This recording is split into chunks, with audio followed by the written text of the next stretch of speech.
Hello, everyone. I wanted to take a moment to first say hello. I hope this video finds you doing well and that you're having a good week so far. The purpose of this video lecture isn't really a lecture per se, as much as it is to go over the assignment sheet and some guidelines and some strategies that you can use for Essay 2, dealing with John Green's The Apothecene Reviewed. So we have been working with this book and reading this book and talking about it and writing about it over the last couple of weeks. And so we're ready to put together some of those ideas, thoughts, and readings that we have been looking at and focusing on and put them into an essay. So this essay is going to be a little bit different than maybe you were expecting. It is going to build upon a lot of the strategies that we used for the narrative essay when we were working with this I Believe essays. So a lot of those skills about detail, about sensory imagery, about specificity, about telling a story, all of that is going to apply to this particular essay, but it's going to be a little bit different. It's going to be a series of smaller writings kind of packaged together, as opposed to one more formal structured essay like we did with this I Believe essays. So I wanted to talk a little bit about that today, kind of go over the guidelines and give you some strategies that can help you be successful with this particular essay. And then we're going to look at a sample essay that can give you some ideas and some strategies to think about and maybe a model to follow as you get ready to put your own essay together. So this is going to be primarily what we're working on this week, is working on this essay. There will be a writing center visit required as part of this assignment, and I'll talk more about that in just a second. But we'll go through all of those details here in just a moment. But I did want to say, first of all, I am happy to talk with you about any drafts or thoughts or outlines or any kind of pre-writing or drafting that you're doing with regards to this essay. So if you want to just talk about some strategies to approach and how to approach the essay and ways to sort of tackle the topic that you've selected, I'm happy to do that. If you'd like me to look at an outline or some free writing that you've done, if you want me to look at a couple of paragraphs, if you'd like me to look at the entire rough draft, I'm happy to do that. Just let me know. We can certainly do that in my office during office hours. We can certainly do it over Zoom and a Zoom discussion, or we can do it through email or over the phone, or however you would prefer to do that. So just know that that offer is extended to you if you are interested. If you're not, that's fine as well. If you want to just use the Writing Center visit as your opportunity to get some feedback and some additional eyes looking at your work, that's okay too. But I just wanted to make that available to you and make you aware that I'm happy to do that, not just for this essay, but anytime we're working on a major writing assignment or a major project in the class, I'm happy to talk with you about it. I'm happy to look at drafts or outlines or notes or whatever it is that you're working on with relationship to that topic. All you have to do is just let me know that you'd like to talk, and we can set up an appointment to do so if it's outside of office hours. So without further ado, let me share my screen. I'm going to pull up the assignment sheet. I mentioned to you that before you watch this video, you may want to pull up the assignment sheet yourself or print it out so you have a copy to follow along. But I did want to go over this for just a little bit and talk a little bit about some things related to it, just so everybody's on the same page in terms of what the expectations are and exactly what we're doing with this particular essay. So the first thing I wanted to mention to you is that this essay is going to be a little bit different. We are not necessarily doing the same type of essay that we have done before. And I just clicked the wrong button to unshare my screen. So let me try that one more time. It's going to be sort of a series of smaller writings structured around a larger theme or topic. So we have spent the last couple weeks, as I mentioned, looking at John Green's The Apothecene Reviewed. I know many of you had a chance to listen to him speak when he came to Convocation. He's really an interesting and fascinating person. A couple of you have reached out to me and said, hey, I know who he is. I've watched clips of him on YouTube. I've read some of his other stuff. I really like this book, and I hope that you did as well, because it gives us a little bit of perspective and some vignettes on slices of life and things that go on and things that kind of connect us as human beings. So what we're going to do primarily is write an essay structured on some of the stories that Green has featured, or some of the vignettes or some of the narratives that however you want to describe that Green has put in his book. And then talk a little bit about what those are and how those apply specifically to us. Now, keep in mind, we can't write about all of the particular essays that are in this book. If we did, we would have an essay that would be 25 pages long, and we could easily spend an entire semester doing nothing but talking about and writing about his book. So we're not going to do that. We're just going to focus on some specific stories and around some specific themes connected to those stories. Where I got some of these stories were ones that you all wrote about in the discussion boards. These were ones that you highlighted in your writing assignment, where you sort of picked the most famous line or the most memorable passage. You guys wrote about certain stories. And so when I saw several of them being written about, or you guys talking about or referring to several of them, I worked those into the assignment sheet. So you may see some of these again. You may see some of these connected to those writing assignments that you did previously in terms of the actual story that you have a choice in writing about. And then I threw in a couple of my own just for a little bit of balance and variety there. So basically what we are doing is this. You are going to write a series of 3 1 to 2 page narratives patterned after John Green's style and his approach to topic development. But you're going to write it as it relates to you, as it relates to your personal experiences. So if this kind of sounds familiar to what we did with This I Believe, it does, because you're going to be writing from that perspective, from kind of that first person point of view, just like we did with the This I Believe essay, but you're going to do it in 3 1 to 2 page narratives focusing on 3 of John Green's stories. So you have 3 prompts, well, there's several prompts, but you need to choose 3 for this particular assignment. And so you will have a 1 to 2 page narrative on one prompt, a 1 to 2 page narrative on the second prompt you choose, and a 1 to 2 page narrative typed double spaced on the third prompt that you choose. So let's take a look at what those are. Let's take a look at these, and so we get a sense of exactly what is going on here.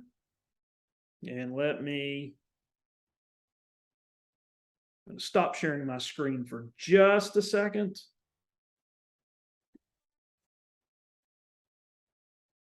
Because I need to maybe make this bigger. Hold on just a second. That's what happens when you record these videos. Okay, there we go. Okay, it worked out fine. It was looking a little small on my end. Sorry about that. So basically, here are the narratives. Here are the prompts. The first one is this. Using scratch and sniff stickers, one of your narratives should explore how specific smell is connected with an experience, positive or negative, with a complicated mixture of both, that has stuck with you and shaped you in some way. What do you want the reader to take away from reading about this particular experience? The second prompt option that you have is using the story called, or the narrative, Velociraptors, which explores and is a narrative that explores the memory of when you discovered something that you thought it was real or true that you learned from pop culture that was not accurate according to science, history, or sociology. What's significant about this discovery that you would want to share with your reader? So when did you have that experience of discovering something that pop culture told you was real or true, but then you found out, no, that really wasn't true. After I did a little bit more digging, a little bit more researching, a little bit more fact checking, it wasn't necessarily true.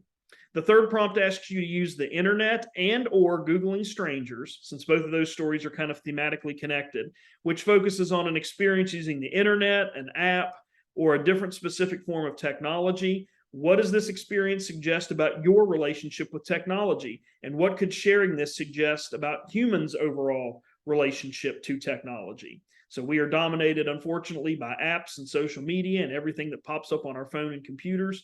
So what is one that you have used? What does it explain to the reader about your relationship with technology? And then what can we as a reader imply about our overall, or society's overall, connection with technology based on that? And then the fourth one asks you, using academic decathlon, one of your narratives should explore how your relationship with a specific person has helped shape your identity. How have they taught you something that has stayed with you? And what message do you want your reader to understand about who you are? So think about someone who has had an impact on you in your life, has done something or said something or demonstrated something to you about life, about yourself, about society, about culture, whatever it may be, that has stuck with you and that consistently resonates with you. What is it that you learned about that, and why has that really stuck with you over all of this time? And then using Harvey and or Auld Lang Syne, just say that 3 times fast, one narrative should explore how a specific piece of pop culture helped you when you were in a negative or challenging place in your life. Was this a movie, a TV show, a song? What was it? And then how did it help you cope with whatever you were struggling with? And how did that make things seem more manageable? All right. So those are your prompt choices. You have these prompts here highlighted by the bulleted points listed there. So you can see them right here, 2, 3, 4, 5. So you will pick 3 to focus on for this particular essay assignment. So you will pick 3 of these 5 and write a 1 to 2 page narrative, very similar to and patterned after how John Green writes his narratives, related to the questions that I have asked. And again, some of these stories and some of these issues you guys raised in the discussion boards and in your writing responses. So I put them in here, some of the stories you guys highlighted and wrote about, and then I'm adding a couple of others as well. One key thing I want to say is you don't want to mix and match questions with certain prompts. So if you're going to pick prompt 1 about scratch and sniff stickers, make sure that the questions that you answer and address in your narrative are connected only to scratch and sniff stickers. So in other words, you don't want to go down and say, what is significant about this discovery that you want to share with your reader? You don't want to answer the question from prompt 2 in prompt 1.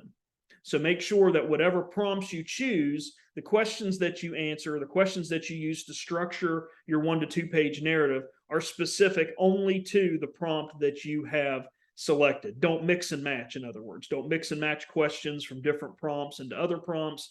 Stick with the questions that are connected to whatever prompt it is that you have chosen.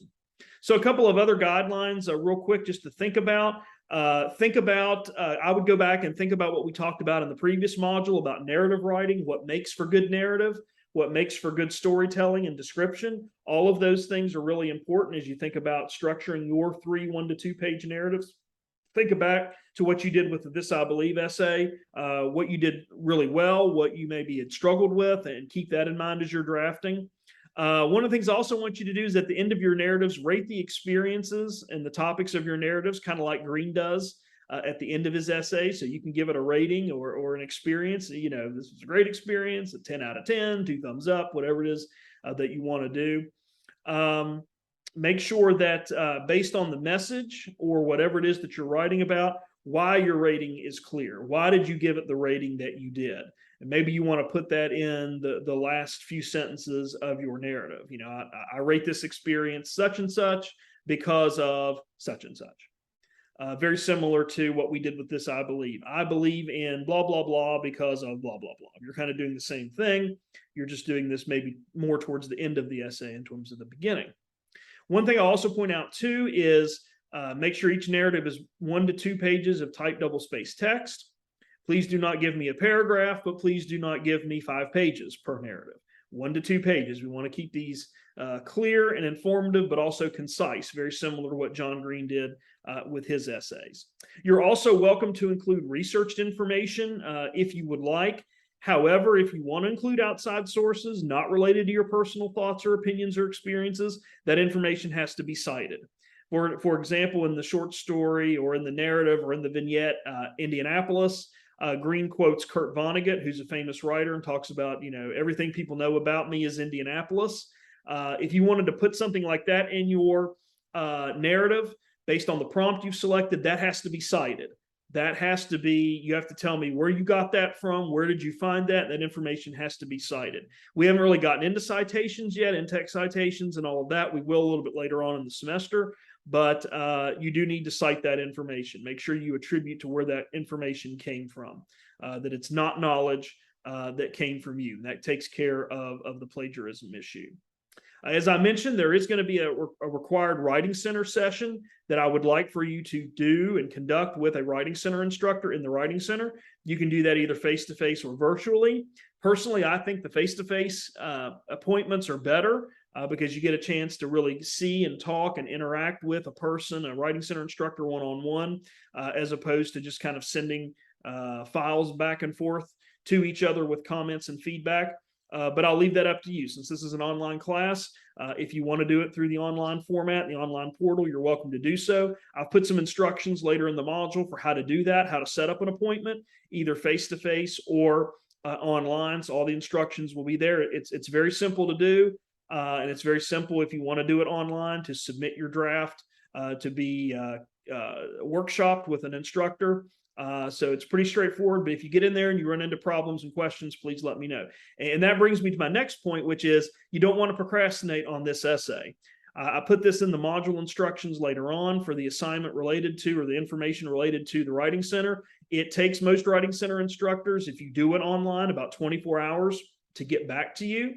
So if you submit a draft on Tuesday morning at 8, it's probably going to be Wednesday morning at 8 or later until you get some feedback. So if you wait until Friday morning at 8 o'clock to do your draft, and you want feedback and revisions, and you want it submitted, you want to have comments and feedback and a chance to make revisions, is what I should say, by midnight on that Friday, you may not get that draft back in time. So you don't want to procrastinate on this. You don't want to, wait till the last minute on this, because those Writing Center instructors are working with students all over campus, not just in Writing 101, but in other writing courses and other English courses, in history, political science, psychology. They're working with a lot of different students in a lot of different disciplines. And so it's going to take them at least 24 hours to give you feedback on that draft. Again, that's why I say sometimes face-to-face appointments are better, because you can go, you can make an appointment, you can get the feedback that you need, and then go on to making revision and making the corrections that you feel like you need to make. So just keep that in mind as you think about making your Writing Center appointment. And then the due date for this essay is Friday, October 14th at midnight, just like all of our assignments are. Here's the rubric. This is the information I'm going to be using to evaluate the essay. It's more streamlined in this particular rubric. So I'm looking at conventions and mechanics, information presented, and then the reflection and the response. So the reflection and the response would be things like your rating and how does this connect to you specifically and personally, and all of that. So the total points for this essay are 100. Total value is worth 100 points. You can see there the criteria. Just like before, I'll fill this out, send you back my comments and feedback with a grade electronically through your My Ole Miss email, or your Ole Miss email through My Ole Miss. And you can see a Writing Center visit is worth 10 points towards your essay score. So a loss of 10 points if you do not go to the Writing Center. So you'll get this back with feedback later on. So I don't want to spend a lot of time going over the rubric. You can read that yourself. But I did want to take a couple of minutes to go over this sample 1 to 2 page narrative. This was done by another Writing 101 student who agreed to share this with me. I took his name off of it, so you don't know who this is. But this is the narrative about the smell, about a smell or something that really makes you something that really stands out to you. And so he wrote about vegetables and about the medicine that won't go down. And I really like this because he connects it to a personal experience. My sense is, from having talked to this particular student, that he, is one of these individuals who had an experience and also was growing up, in farm life and in a situation where he had to primarily pick vegetables, and he had to handle these responsibilities in terms of being on a farm. So for this particular prompt, this was done by a student that was not in my class. His prompt question was, think about an image or a smell that stood out to you, and it was connected to one of John Green's essays dealing with the way something smells. It might have been the Indianapolis essay where he talks about the density of Indianapolis and what it looks like and feels like. And so anyway, here's an example of what he talks about. So you'll notice, and we'll just walk through this here briefly. I like his title, "The Medicine Won't Go Down." This isn't the entire narrative, but this is just a couple of paragraphs from that, just so you see. So he says, vegetables, more specifically beans, will not pick themselves. Beans will develop and ripen, but if left alone, they just sit there and rot. The smell of beans, along with the other vegetables, was often earthy and pungent, and that smell is something that I will never forget. The strong stench of beans and vegetables was seared into my memory from a young age. Every summer, one of my chores was to help pick these beans, as well as other vegetables, on my family farm outside of Richmond, Kentucky. My red halter top would absorb the summer sun's merciless rays as I would squat down next to the plants with the heat steaming off of the vegetation. And so one of the things that I wanted to point out here is some of what she does in setting up this particular vignette. She tells us what it is that smelled. That prompt was, think about a smell or something that kind of infused your senses that made you not forget. Well, she talks about what that is, vegetables. She focuses specifically on beans and talks about that.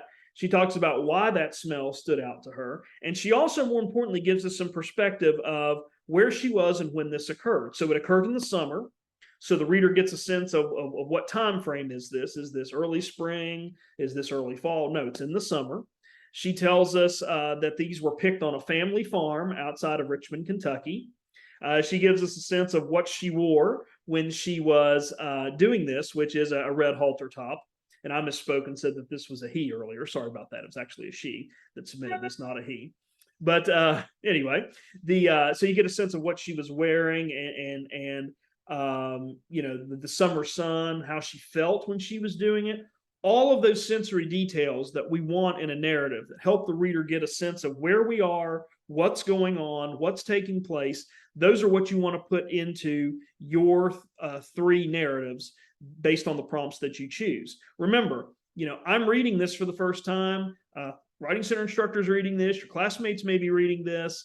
And, you know, we don't know where this farm was located. We don't know what time of year this occurred. We don't know how the vegetables smelled. We don't know what vegetables you're talking about specifically unless you tell us. You have to tell us that information. And I commented about a lot of that on your drafts for the This I Believe essays. I mentioned, you know, I want to know more. I want to know the age of the person you're writing about. I want to know, what do they look like? What was their name? What was their relationship to you?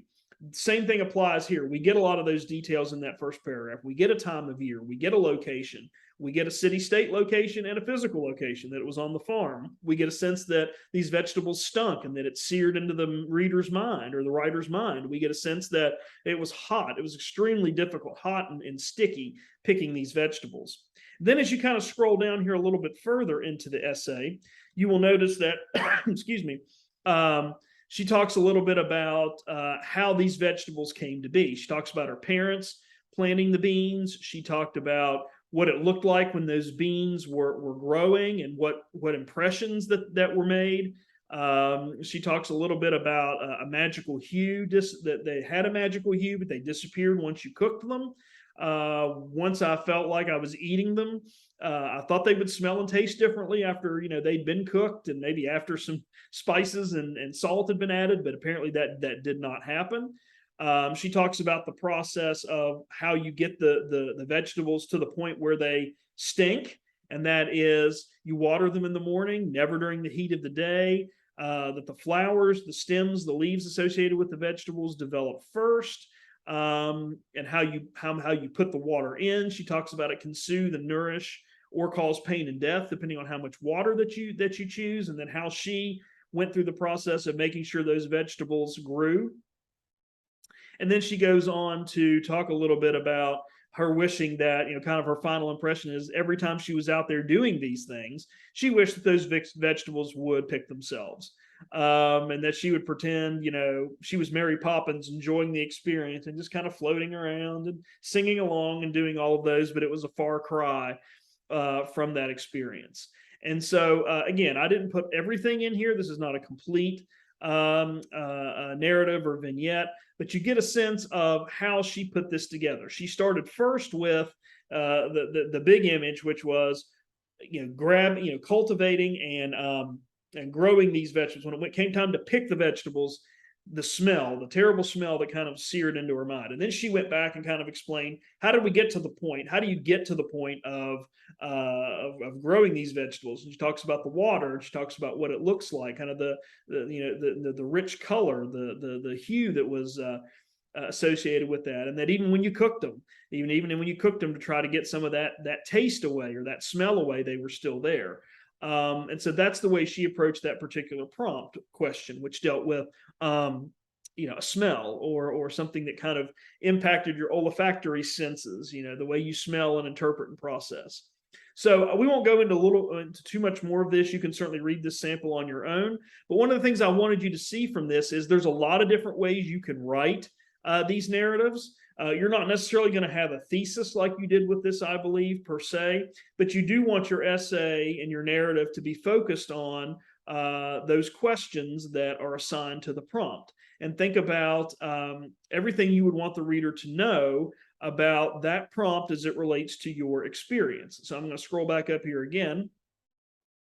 it's difficult to kind of show the prompts on the same screen with the assignment because I've got it all in one document. But if you're choosing any one of these prompts and you're looking at the internet and Googling strangers, and you talk about what does this experience suggest about your relationship with technology, an experience using the internet and app? Well, tell us what was the experience? When did it happen? Where did it happen? How old were you? What was your thoughts, feelings, and reactions to when it happened? Was anyone there with you when it happened? Who were they? What was their name? All of those things that carry over from the narrative essay, and this, I believe, you want to put into your narrative as well as it relates to your experience. And then what could sharing this suggest about humans' relationship with technology? So you have a chance to speak more broadly about how your experience could maybe connect to or resonate with other people who are using technology and may encounter the same experience. So there's really no right or wrong way to write your narrative, but just keep in mind that you want to make sure that you address the questions that are in the prompt based on the 3 prompts that you choose, and make sure that you give us as much specific detail as you can, because you're writing from your personal experience, and the reader's only going to know about that experience and understand that experience based on the details that you provide. And the more details and the more supporting information you provide, the stronger your narrative's going to be, just like John Green did in many of his narratives. For example, I talked about Indianapolis. Well, he explains a little bit about Indianapolis in terms of where it's located, how many people live there. It's the most densely populated city in Indiana. It covers more square footage and square miles than any other city in Indiana. Those are the kind of details that you want to think about with your narratives in putting those together. So I'm going to stop sharing the screen. I know that was a little bit longer of a video lecture than what we normally have, but I did want to take a few minutes to kind of walk through the assignment sheet, talk about the expectations for the assignment, and kind of go through just a short sample with you so you can see some of the techniques and strategies that the writer used to kind of make their narrative come to life on a specific prompt as it connects to Green's essays. So that's pretty much all I have for this essay or this video lecture on Essay 2. Just a reminder, again, I'm happy to look at drafts, partial drafts, outlines or notes, or if you just want to talk about your narratives or what you're thinking about writing about, I'm happy to do that. Don't procrastinate on this essay, because you do have to submit this to the Writing Center. And if you do it electronically, you're going to at least need 24 hours or a little bit longer to get some feedback. Again, I think going in person, if you're on campus and you have access to going over there physically in person, face to face, I would recommend that method. You'll get more immediate feedback and you'll be on a quicker path to revision in that method. But if you do want to submit it online, just keep that in mind.